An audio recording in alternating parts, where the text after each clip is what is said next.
Hello दोस्तों, तो आपका स्वागत है एडी झारखंड क्लासेस में। और आज हम लोग क्लास करने वाले हैं about JSS CGL computer test series. और ये अंतिम प्रहार है टेस्ट सीरीज़ 3। आज हम लोग कंप्लीट करेंगे। अगर टेस्ट 1 टेस्ट 2 नहीं देखे हैं तो एडी झारखंड क्लासेस में प्लेलिस्ट बनाया हुआ है, आप देख सकते हैं। ठीक है, एडी क्लासेस ऐप पे 125 टेस्ट सीरीज अवेलेबल है for JSS CGL computer GK. ठीक है, आपका सारा प्रश्न यहीं से आने वाला है। ज्वाइन करें, ओनली 149 में 125 टेस्ट सीरीज दिया जा रहा है, लगभग ₹1 टेस्ट सीरीज दिया जा रहा है। ठीक है, then join the AD classes app. ठीक है, तो चलिए स्टार्ट करते हैं क्लास को।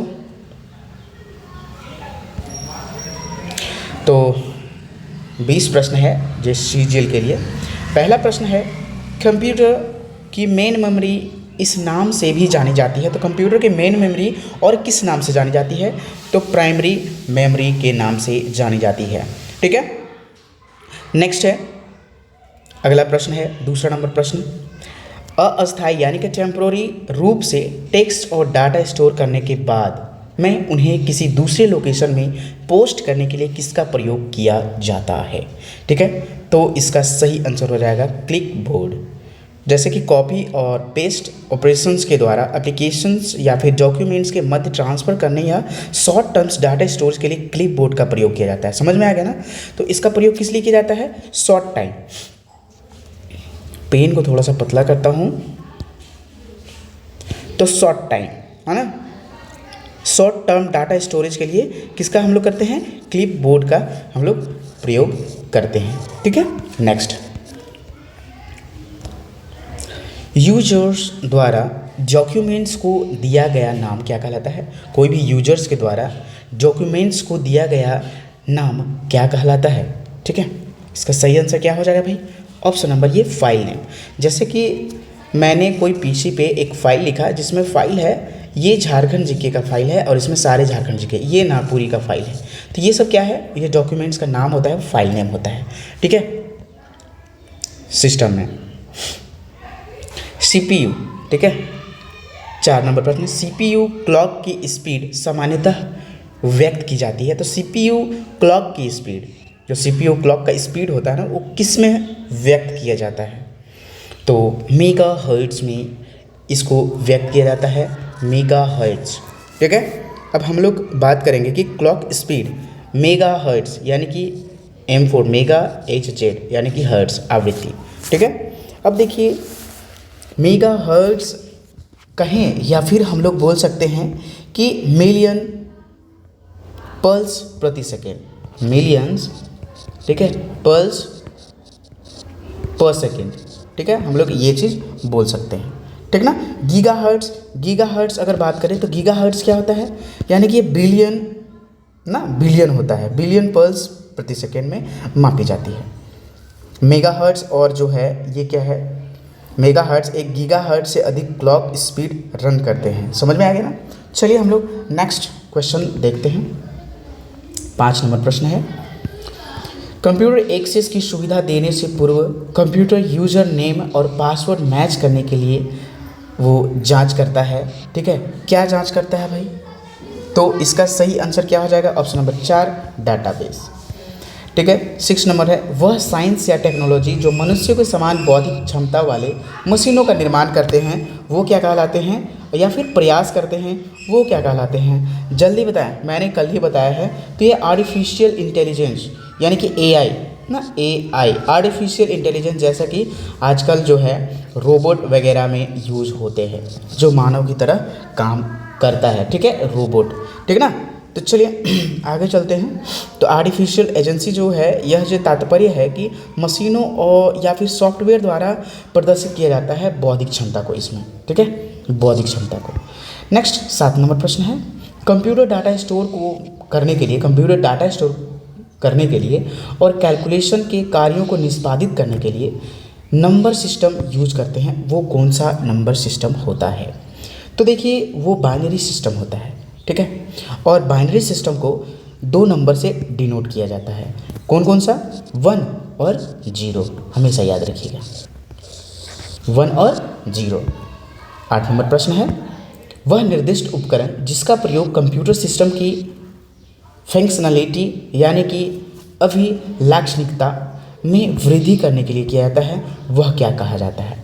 ठीक है, तो इसका सही आंसर हो जाएगा पेरिफेरल डिवाइस से यह क्षमता बढ़ाया जाता है। निम्नलिखित में से कौन सा पासवर्ड पॉलिसी में गुड प्रैक्टिस के लिए शामिल नहीं होती है। तो गुड प्रैक्टिस के लिए कौन सा पासवर्ड शामिल नहीं होता है। इसका आंसर हो जाएगा केवल 2 वर्षों के अंतराल पर पासवर्ड चेंज करने की अनुमति है। नेक्स्ट, यदि हम ब्रॉडबैंड इंटरनेट कनेक्शन शेयर करना चाहते हैं तो इसके लिए ना नेटवर्क को इंस्टॉल करना होता है। ब्रॉडबैंड इंटरनेट कनेक्शन अगर शेयर करना चाहते हैं तो उसके लिए क्या हम लोग को इंस्टॉल करना होता है, जल्दी बताएं। तो रूटर है ना, रूटर का हम लोग क्या करते हैं, यूज करते हैं। रूटर क्या है, रूटर एक डिवाइस है जो नेटवर्क के साथ साथ डेटा पैकेट्स फॉरवर्ड करता है। जो डाटा का पैकेट्स होता है ना, डाटा पैक अभी हम लोग भराते हैं, उसको फॉरवर्ड करता है। किसको भाई, यह समानता कम से कम 2 नेटवर्क को, जैसे कि लैन या फिर वैन, ठीक है, इसमें इसको करते हैं। जैसे कि लैन और इसके ISP नेटवर्क को कनेक्ट करता है। ठीक है, इस प्रकार से हम लोग इसमें करते हैं। नेक्स्ट 11 नंबर प्रश्न, वह प्रोग्राम जो हार्डवेयर के समान परमानेंट और जिसे रोम में स्टोर किया जाता है वह क्या कहलाता है।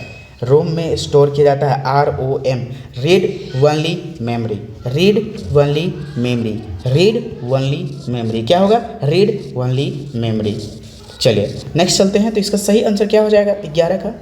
तो 11 का ऑप्शन नंबर 4 फर्मवेयर यूज होता है। तो ये क्या है, हार्डवेयर डिवाइस है। ठीक है, हार्डवेयर, फर्मवेयर क्या है, हार्डवेयर डिवाइस है।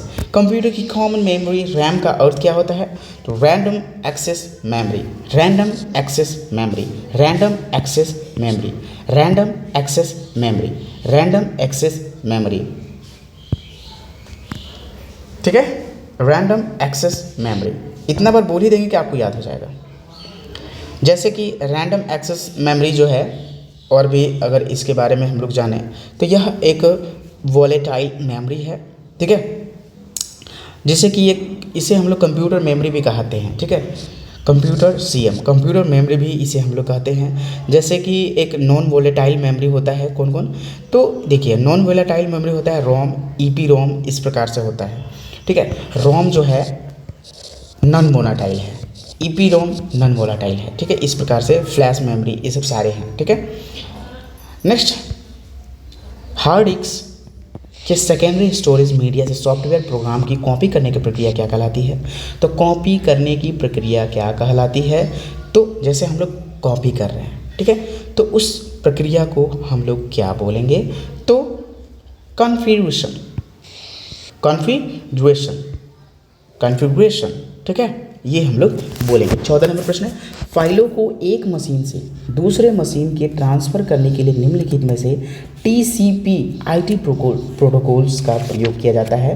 वो IT प्रोटोकॉल्स क्या होता है, मैंने जब GK का क्लास कराया है उसमें आपको ये चीज़ बताया है। ठीक है, तो देखिए ये जो फाइल ट्रांसफ़र प्रोटोकॉल होता है ना, फाइल ट्रांसफ़र प्रोटोकॉल, ये FTP हम लोग बोलते हैं, FTP file transfer protocol. Then इसका यही सही आंसर हो जाएगा। अब देखिए यहाँ जो है, एक कंप्यूटर से दूसरे कंप्यूटर या विशेष रूप से कंप्यूटर से वेब सर्वर को फाइल ट्रांसफ़र करने के लिए प्रोटोकॉल का प्रयोग किया जाता है। जैसे कि HTTP आप ऐसे देख रहे होंगे डॉट करके, ये यूज होता है ना। POP की तुलना में जो है ना, POP का फुल फॉर्म क्या होता है, ये आप कमेंट सेक्शन में ज़रूर बताएंगे।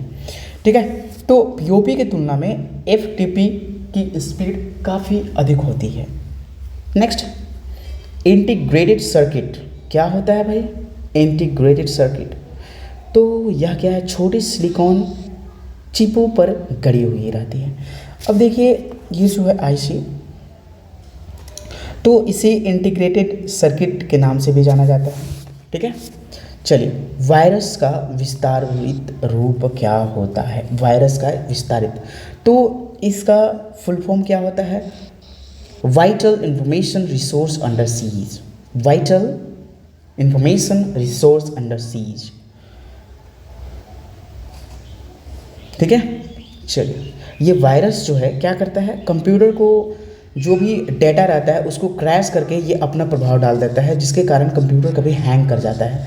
और कभी भी फ़ोन वगैरह जैसे कि कंप्यूटर वायरस होते हैं या कंप्यूटर सभी डाटा को वो जो होता है ख़राब कर देता है, जिसके कारण वो हैंग करने लगता है। अगर मोबाइल या टैबलेट आपका कभी भी हैंग करे तो उसको कुछ नहीं करना है, क्या करना है कि स्विच ऑफ करके फिर से ऑन कर देना है। क्योंकि एक डिवाइस भी या फिर कोई भी डिवाइस वाले बोलते हैं कि फ़ोन को दिन भर में एक बार कम से कम ऑफ करना ही चाहिए, अदरवाइज़ आपका वो फ़ोन हैंग करेगा, क्योंकि वो प्रोसेस लेता है। Every day you have to switch off and restart and switch on, ठीक है। आपको हर एक दिन फ़ोन को ऑफ करना है, ऑन करना है, आपका फ़ोन अच्छा चलेगा। किसी दूसरे सिस्टम में, है ना, अनऑथोराइज्ड एक्सेस करने की प्रक्रिया क्या होती है? अनऑथोराइज्ड, तो उसको हम लोग क्या कहते हैं? हैकिंग। यही अनऑथोराइज्ड बेकार का चीज़ आ जाता है ना, तो उसी कारण से हैकिंग होने लगता है। वेब पेज का कोड लिखने के लिए प्रयोग किया जाता है। वेब पेज का कोड को लिखने के लिए प्रयोग किया जाता है किस चीज़ पर? ठीक है, तो इसका जो है सही आंसर हो जाएगा hyper text markup language. Hyper text markup language, HTML का फुल फॉर्म क्या होता है? Hyper text markup language. ठीक है, चलिए अगले क्वेश्चन की ओर चलते हैं। 19 नंबर प्रश्न, रिसाइकल बिन का अर्थ क्या होता है? तो डिलीट किया गया फाइल कहाँ जाता है? मैंने कल ही प्रश्न, डिलीट किया गया फाइल, डिलीटेड फाइल स्टोर करना, ये रिसाइकल बिन का कार्य है।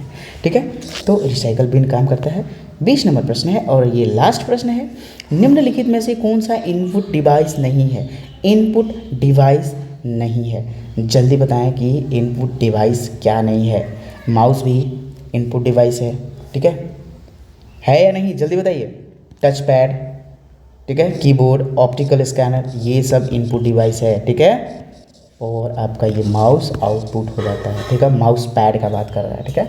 यहाँ देखिए, इनपुट डिवाइस एक पेरिफेरल डिवाइस है, चूँकि यहाँ जो है कंट्रोल सिग्नल और डाटा प्रोवाइड करने के लिए जो है इनपुट डिवाइस के उपकरण जैसे keyboard, mouse, scanner, digital camera and joystick, जो कि वास्तव में जो होता है लैपटॉप में माउस के सब्स्टिट्यूट के रूप में टच पैड या ट्रैक पैड का प्रयोग किया जाता है।